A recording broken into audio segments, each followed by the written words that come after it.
Welcome to Live Trading Thursday. David Verbruggen with you again. Got some good stuff to look at, and we're going to get to it pretty quick here because Benjamin's right on it again. I think you did this last week as well, Benjamin. I've already got 5 tickers. I'm seeing 5 tickers in there, I believe, that we're going to be looking at right off the bat from Benjamin. So that's fantastic.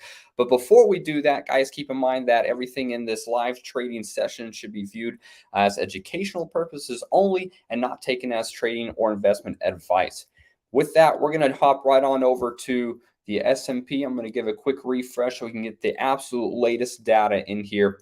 There you go. Let's zoom in on this guy. You can, we'll back up here, right? I get excited. So nice uptrend, and then we had that uptrend broken, a little bit of a downtrend, and now that downtrend was broken pretty quickly, right? And so what do we have going on now? Looks like that could be a good bounce off about the 50-day. If you're bullish, you're really hoping that hold. That could be a nice start to a new trend. So this trend line could be in effect right here, right? If you're more conservative, you might want to wait for confirmation for tomorrow, right? You see another update tomorrow. Okay, there we go. If you're more conservative, you're probably also trading more credit spreads. And then that works out very well, even if you get in a day late or so, because the credit spread strategy is you don't have to be super specific on your entry point, right? If you're more aggressive, then you might be looking at today or later on today as a potential entry. And so if you're more aggressive, maybe you trade more debit spreads, right? If this thing already moves up tomorrow some, I probably would stay away from debit spreads. If you're more of a debit spread trader, you're probably liking what you're seeing now, right? So there you go. There you have it on what the overall market is doing. So let's see now, how does that compare with some of these tickers we got to look at, right? A lot of times the tickers will kind of follow, the current of the ocean, if you will, right? The current of the overall market. Not all of them will, but a lot of them do, right? So we're going to hop in here. Let's take a look at the ones that Benjamin has. Primerica is the first one we're going to look at here. Ooh, this one was in a nice uptrend. Look at that. Very, very steady price action there. Just like the overall market kind of fell down a little bit. The thing I'm not seeing, though, is a nice little recovery. You see how the S&P kind of started to recover here already? We've already got 1, 2, 3 touches. Primerica not doing that. So in fact, the 20-day still showing to be some resistance. That was just on Monday. Oh, well, that's not Monday. Hold on. We were closed. It's Friday. That must have been Friday. Yep. On Friday, that 20-day was showing to be resistance, right? But the S&P, it closed right at the 20-day yesterday. But except for today, all of this week and part of last week was above the 20-day. So a little bit different there. Let's see if we can pull out some of these lines. See if we can grab some more. Ooh, that's going to be close, right? Do you put that line there? Do you put the line there? Maybe that line's not even in effect anymore. Maybe we just need to wait for some new lines, right? You can see this line right here, that peak, resistance right there with support right there as well. So, it could be, what if Primerica comes back down a little bit further to this line? That's a pretty solid line. And that coincides with the 100 symbol as well, right? So, Benjamin, if you're wanting to get bullish on this one, I kind of want to wait, right? If you want to get bearish, I mean, it's close to a previous support line as well. I'd kind of hold off on this guy. That's what I'm thinking on this one. Watch it, hold off. It already shows that it has a history of some nice price action, right? I mean, that's just pretty solid, steady. Nothing crazy going on. That's what we like, right? That's what we like. So it could do that pretty soon here, but I just want to make sure that it doesn't. It's like it doesn't know what it wants to do yet. Does it want to go up? Does it want to go down? Let's let it tell us what it wants to do, and then we can play along. All right, Tesla now, always a fun one to look at because Tesla's kind of the opposite, right? It's not that slow and steady. It's like on fire one way or the other usually, right? It's either like screaming up or screaming down. Even in this view right here, you can see earlier in the year was screaming down, and then there are a couple times of just screaming up, just crazy it can be fun, right? Now, if you're pretty conservative, you're kind of staying away from this one. But here we go. I've got this line put up on here. It's not the best line maybe, but Tesla can be hard sometimes to get good lines on because it does go a little crazy sometimes. I thought maybe in here, I don't know if we talked about this last week, but I thought maybe this could be the start of another run up. And then this day showed that it wasn't yet. The next day up just as much. Yesterday down some. Today, so we're kind of in no man's land here as well. Want to wait and see. Want to wait for Tesla to kind of tip its hand as to what it's going to do, and then if it decides it's going to run up or come crashing down, it generally moves pretty quickly. So when you do see it, you're going to want to get on it pretty quick, right? And if you miss a trade, that's okay. There's absolutely nothing wrong with missing a trade. You can miss it and you can continue to watch it and you can continue to learn from it, right? Tesla is one of those. It's kind of its own little beast. It likes to move fast. So there you have it. But it's just about a week of sideways, so I'd kind of want to wait and see what it does before I'm hopping in. All right, Shopify. Let's take a look at Shopify. All right, this line, I need to get rid of some of this right here. This is an interesting pattern. Let's look at this real quick here. Does anyone see potentially what I'm seeing? Throw in the chat. I want some interaction here, right? Some good chat interaction. I see 11 or 12 of you guys on, so I know you're watching. What is a potential pattern that you might be seeing on Shopify? What is a potential pattern that you might be seeing forming here? I'll give it a minute here. Cup and handle. Ed got it. Cup and handle. So here we go. And this is kind of a pretty one, actually, minus the gap. That gap is a little bit interesting, but really nice price action through here. Nice rounding about. I mean, this minus the gap, this is almost worthy of a textbook. And that handle is so nice, right? So then what could we potentially be expecting, right? And let's get a solid line here. That's a good line right there. We got some resistance. What could we be expecting? If we see a move up off of an EMA, it could be off the 5, it could be off a 10-day. If we see a move up and we break this line right here, it could be off to the races for Shopify, right? This could absolutely be an explosive move. Now, I was going to say you can't pregame it. The reality is you can do whatever you want to do. But if you do pregame it, if you look at this and you're like, oh man, I'm going to get in a trade right now, the rules still apply. You got to have your stop out, okay? I remember very vividly, it was on CRM, and this was a couple years ago now. It was a beautiful cup and handle, almost as pretty as this one that was forming. And I actually don't remember if I took positions on it or not. It doesn't matter. But I was watching this thing, right? I was watching this thing. And something happened, like news changed or whatever. Something happened and the whole pattern just fell apart before it could really take off. It was kind of a bummer. So all that to say, even though we have this pretty, cup and handle action here, it could still fail, right? It absolutely could still fail. So we need to have those stop outs, right? We need to have all those things in place. But other than that, that looks pretty good. So keep an eye on this one. This one could get pretty exciting on Shopify here. All right, that was a great one to bring forward, Benjamin, and good job on the answer there, Ed. All right, ADP. Let's take a look at automatic data processing. Okay, interesting. Even with bad fundamentals, bad valuation, the big boys are not in it. Lately here, the stock has really run up a bit. Flattened out some over the last few weeks here, actually about the last month or so. Kind of had this big move up and then flat. I want to get some more data here. So it's kind of flat there. All right. So, okay, so here's the thing, right? I kind of look at this and I kind of scratch my head. honestly, because it moved up real nice and then it kind of went sideways here. The 20-day is not even holding right now, right? See, it's below the 20-day, doing kind of a doji. Um, it we can try and throw some lines on here. Maybe I start here. I mean, that could be a line, but then that was broken yesterday, and we're below the 20 today.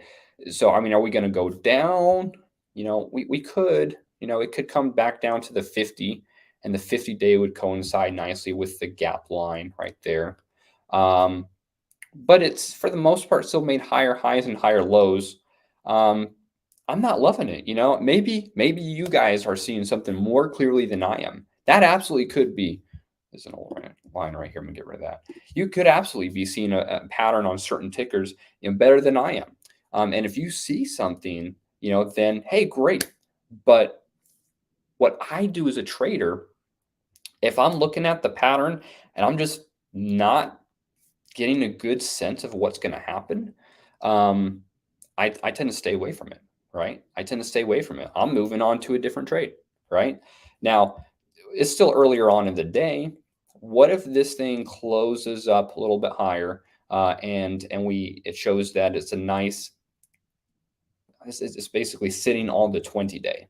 If it does that and tomorrow it can move up off the 20-day, okay. You could probably talk me into a bullish trade. But where it is right now, below the 20-day, that's hard. That's hard for me. Last time it closed really below the 20-day. We're talking back in here. What is that? June, a few months ago. So not really feeling ADP. Also wasn't overwhelmingly uh,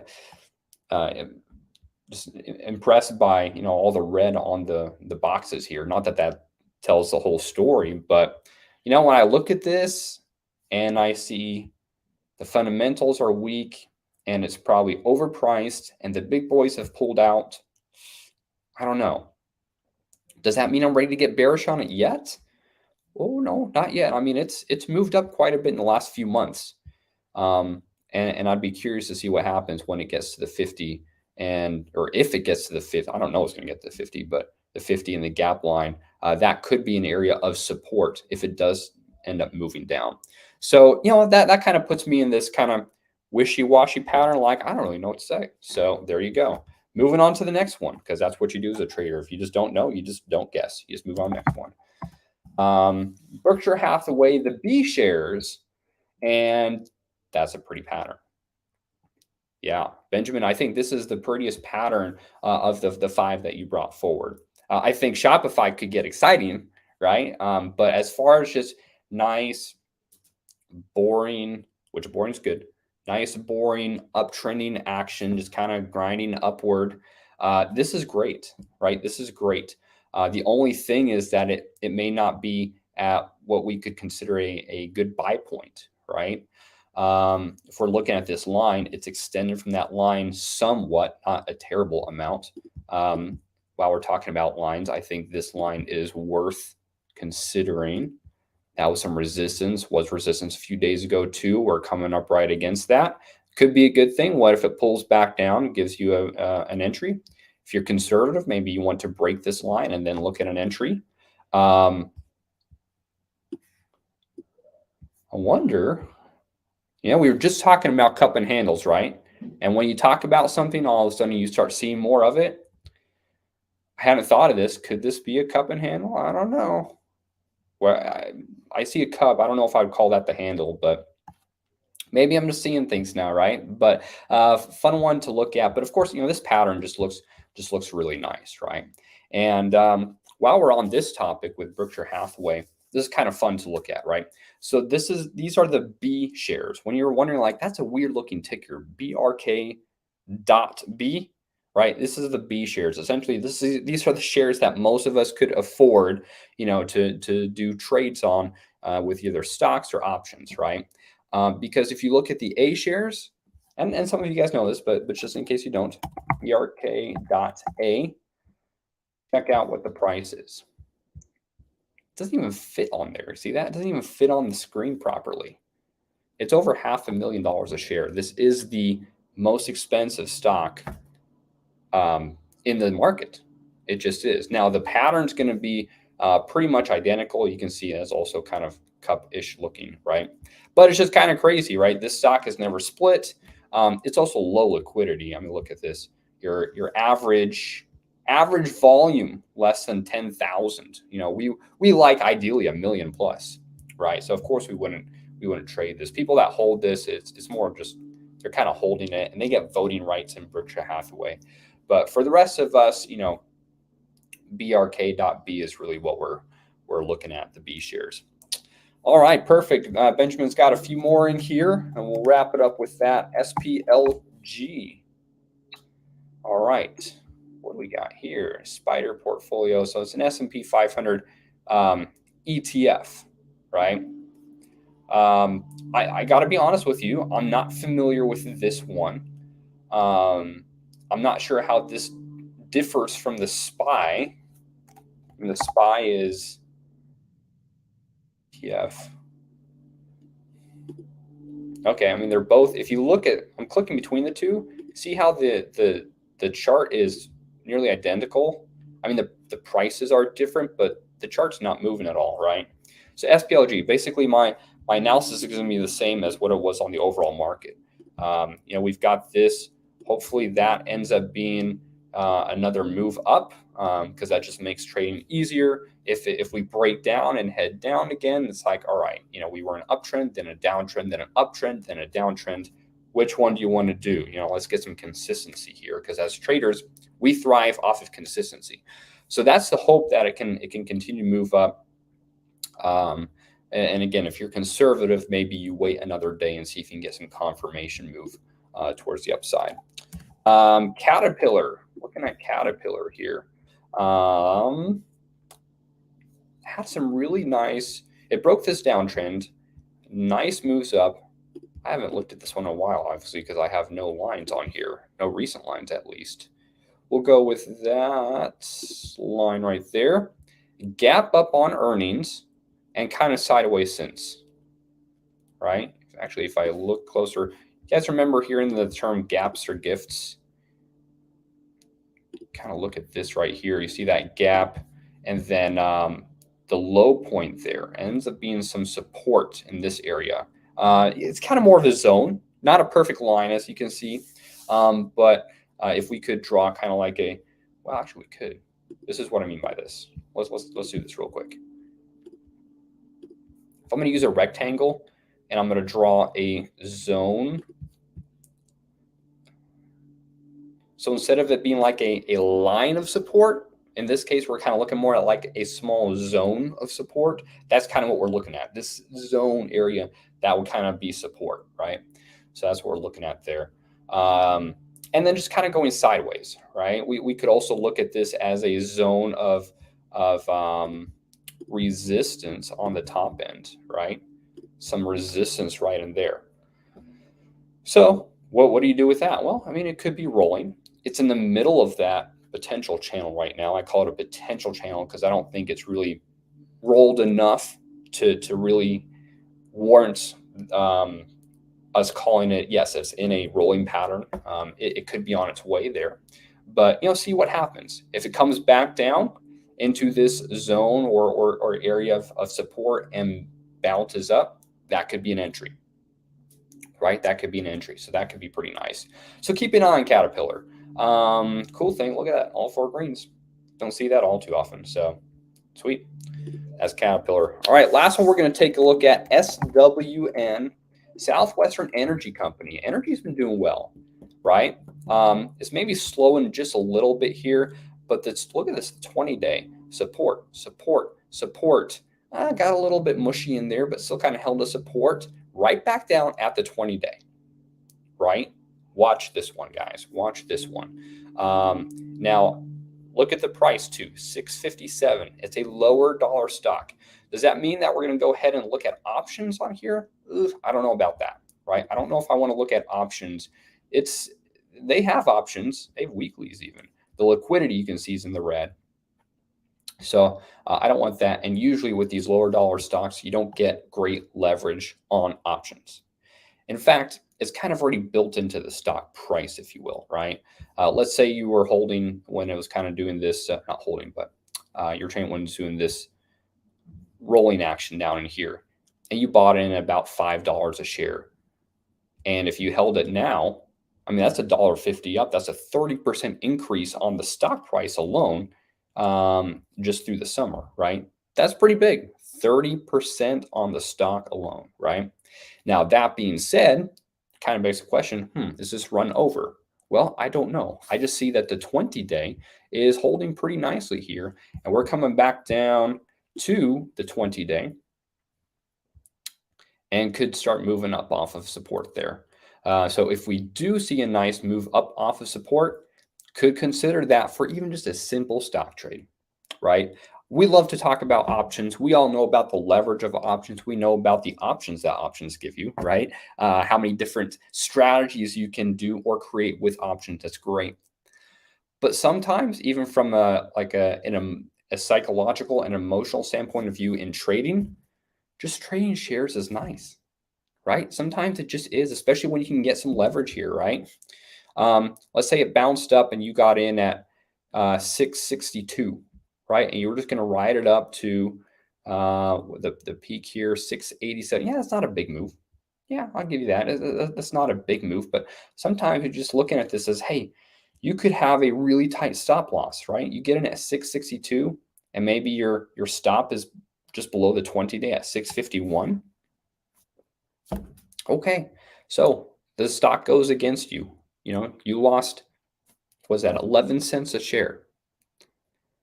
That unless you're leveraging by putting in your entire account, that really shouldn't scare you, right?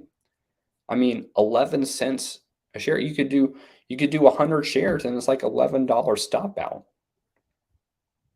I didn't even do that right. It's anyway, my brain's getting all confused here. But the point is, emotionally, like, this can really help, right? Because we're not worried about this bigger loss that could happen, right? So yeah, you know, so anyways, there we go. There you have it. Sometimes we just need to look at the simplicity of what trading can offer, right?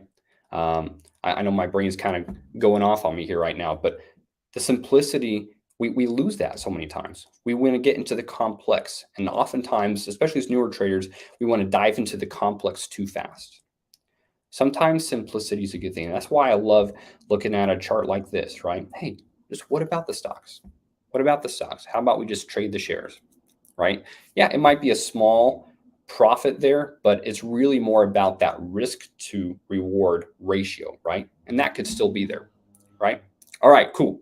Thanks, guys, for being on. Benjamin, Ed, Ruth, I see you on there. And I know several others as well. We got 15 on total right now. And I know many of you guys end up watching the recording later on. So thank you guys for being on.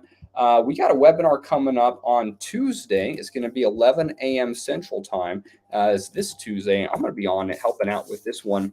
It's an intro to Tradier webinar. All the trading that we do, of course, we got to have a broker, right? We got to have a broker. So having a good broker is important. It truly is, because it makes a big difference in our slippage costs, and it makes a big difference in just having that customer service there, right? So check out that link right there. It's a free webinar, by the way. And those ones with Tradier, they're not too long. You know, we're talking 20, maybe 30 minutes, right? So definitely worth your time if you're still considering which broker to go with. Check out that link. All right, guys, thanks for being on. We'll see you guys next week. Thanks. Bye.